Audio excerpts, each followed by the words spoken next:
श्री कृष्ण जन्माष्टमी व्रत के महात्म्य में राजा मिज्जित का आख्यान। ईश्वर बोले, हे ब्रह्मपुत्र, पूर्वकल्प में दैत्यों के भार से अत्यंत पीड़ित हुई पृथ्वी बहुत व्याकुल तथा दीन होकर ब्रह्माजी की शरण में गई। उसके मुख से वृतांत सुनकर ब्रह्माजी ने देवताओं के साथ क्षीरसागर में विष्णु के पास जाकर स्तुतियों के द्वारा उनको प्रसन्न किया। तब नारायण श्रीहरि सभी दिशाओं में प्रकट हुए और ब्रह्माजी के मुख से संपूर्ण वृतांत सुनकर बोले, हे देवताओं, आप लोग डरे मत, मैं वसुदेव के द्वारा देवकी के गर्भ से अवतार लूंगा और पृथ्वी का संताप दूर करूंगा। सभी देवता लोग यादवों का रूप धारण करें, ऐसा कहकर भगवान अंतर्ध्यान हो गए। समय आने पर वह देवकी के गर्भ से उत्पन्न हुए। वसुदेव ने कंस के भय से उन्हें गोकुल पहुंचा दिया और कंस का विनाश करने वाले उन कृष्ण का वहीं पर पालन पोषण हुआ।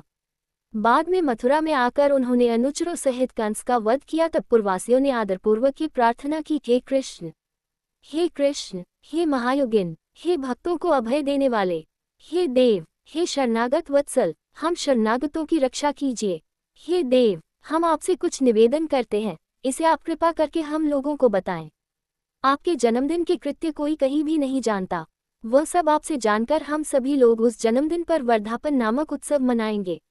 अपने प्रति उनकी भक्ति, श्रद्धा तथा सौहार्द को देखकर श्रीकृष्ण ने अपने जन्मदिन की संपूर्ण कृत्य को उनसे कह दिया। उसे सुनकर उन पूर्ववासियों ने भी विधानपूर्वक उस व्रत को किया। तब भगवान ने प्रत्येक व्रतकर्ता को अनेक वर प्रदान किए। इस प्रसंग में एक प्राचीन इतिहास भी कहा जाता है। अंग देश में उत्पन्न एक मिज्जित नामक राजा था। उसका पुत्र महासेन सत्यवादी था तथा सन्मार्ग पर चलने वाला था। सब कुछ जानने वाला वह राजा अपनी प्रजा को आनंदित करता हुआ उनका विधिवत पालन करता था। इस प्रकार रहते हुए उस राजा का अकस्मात दैवयोग से पाखंडियों के साथ बहुत काल पर्यंत साहचर्य हो गया और उनके संसर्ग से वह राजा अधर्मपरायण हो गया। वह राजा वेद, शास्त्र तथा पुराणों की बहुत निंदा करने लगा और वर्णाश्रम के धर्म के प्रति अत्यधिक द्वेष भाव से युक्त हो गया। हे मुनिश्रेष्ठ, बहुत दिन व्यतीत होने के पश्चात काल की प्रेरणा से वह राजा मृत्यु को प्राप्त हुआ और यमदूतों के अधीन हो गया। यमदूतों के द्वारा पाश में बांधकर पीटते हुए यमराज के पास ले जाते हुए वह बहुत पीड़ित हुआ। दुष्टों की संगति के कारण उसे नरक में गिरा दिया गया और वहां बहुत समय तक उसने यातनाएं प्राप्त की। यातनाओं को भोगकर अपने पाप के शेष भाग से वह पिशाच योनि को प्राप्त हुआ। भूख व प्यास से व्याकुल वह भ्रमण करता हुआ मारवाड़ देश में आकर किसी वैश्य के शरीर में प्रवेश करके रहने लगा। वह उसी के साथ पुण्यदायिनी मथुरापुरी चला गया। वहां पास के ही रक्षकों ने उस पिशाच को उसके गृह से निकाल दिया। तब वह पिशाच वन में तथा ऋषियों के आश्रम में भ्रमण करने लगा।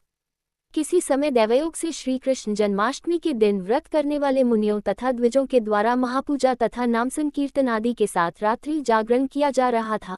वहां पहुंचकर उसने विधिवत सब कुछ देखा और श्रीहरि की कथा का श्रवण किया। इससे वह उसी क्षण पापरहित, पवित्र तथा निर्मल मन वाला हो गया। वह यमदूतों से मुक्त हो गया और प्रेत योनि छोड़कर विमान में बैठ दिव्य भोगों से युक्त हो विष्णुलोक पहुंच गया।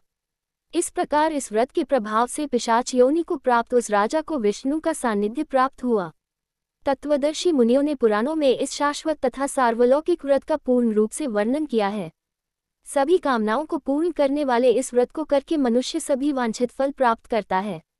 इस प्रकार जो कृष्ण जन्माष्टमी के दिन इस शुभ व्रत को करता है, वह इस लोक में अनेक प्रकार के सुखों को भोगकर शुभ कामनाओं को प्राप्त करता है।